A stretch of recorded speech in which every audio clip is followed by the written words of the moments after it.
Albi, apa perkembangan terbaru hingga malam hari ini? Apakah memang sudah mulai terlihat dari sejumlah penangkapan yang dilakukan pada hari ini di berbagai wilayah begitu, eh, cenderung pada satu jaringan tertentu ataukah ini masih terus akan diselidiki, Albi?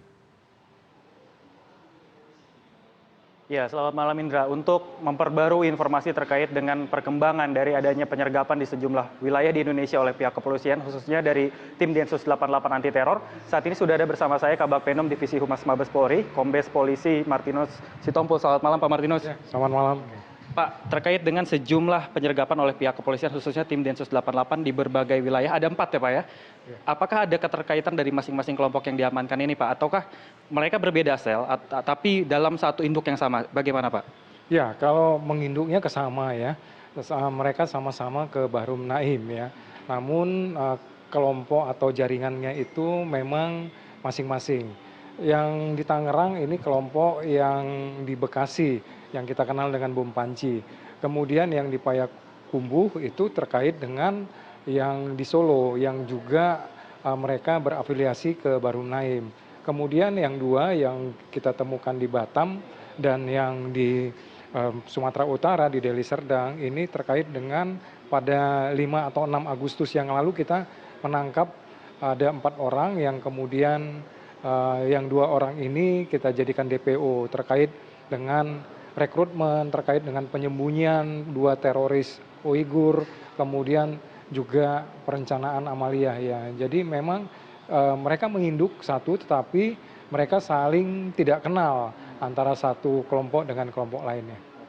Lalu Pak, tadi dikatakan 3 lokasi yaitu di Sumatera Utara, Sumatera Barat, dan juga di Batam ini memiliki keterkaitan seperti itu. Tapi untuk yang di kelompok yang ada di Tangerang sendiri, apakah ini orang-orang baru, apa sudah menjadi daftar pencarian orang juga Pak sebelumnya?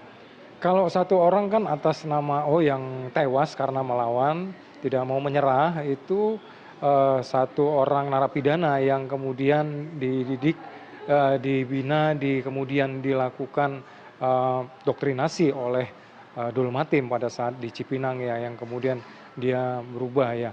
Nah, dalam hal ini tentu mereka itu tidak bisa kita katakan lama atau baru ya, karena mereka sudah berkomunikasi jauh-jauh waktu yang lalu, dan tentu dalam hal ini penyidik Densus 88 melihat momen untuk melakukan penangkapan terhadap kelompok-kelompok ini.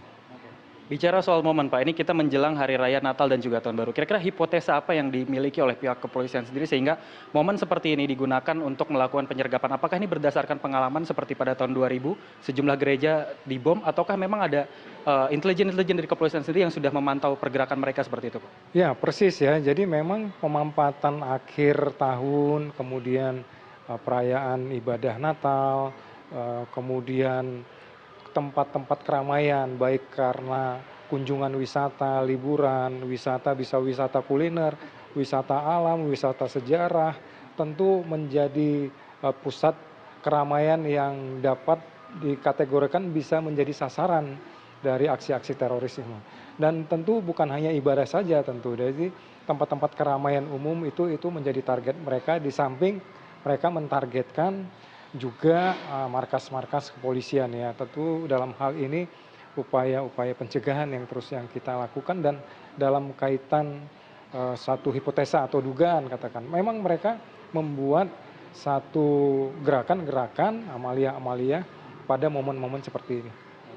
Lalu Pak, dengan ditangkapnya sejumlah ataupun disergapnya sejumlah pelaku teror ini, apakah ini memungkinkan adanya DPO-DPO baru yang juga akan disergap oleh pihak Densus 88 dalam waktu dekat ini Pak? Ya, kita tentu akan memonitoring terus ya. Gerakan-gerakan ini kan masif, dan mereka dalam sel-sel yang terputus ya, membentuk sel-sel sendiri. Kalau kita lihat, kita kategorikan mereka ada yang menjadi donatur, mereka ada yang menjadi perekrut, ada yang menjadi mendoktrinasi, kemudian ada yang harus memberangkatkan ke Suriah, dan beberapa peran-peran lain yang dimainkan oleh mereka, perakitnya sendiri misalnya. Nah, peran-peran itu tentu mengelompok tersendiri menjadi sel-sel sendiri yang kemudian inilah yang dimanfaatkan, yang dijadikan para pelaku ini.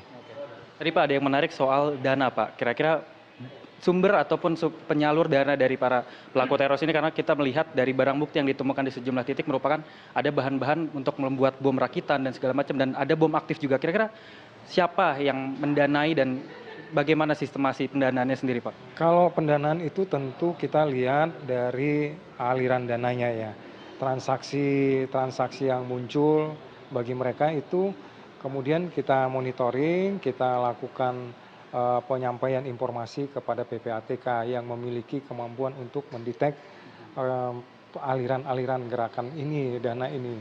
Di samping itu tentu kita juga melihat media sosial yang bisa dimanfaatkan dengan mudah oleh kelompok ini berkomunikasi.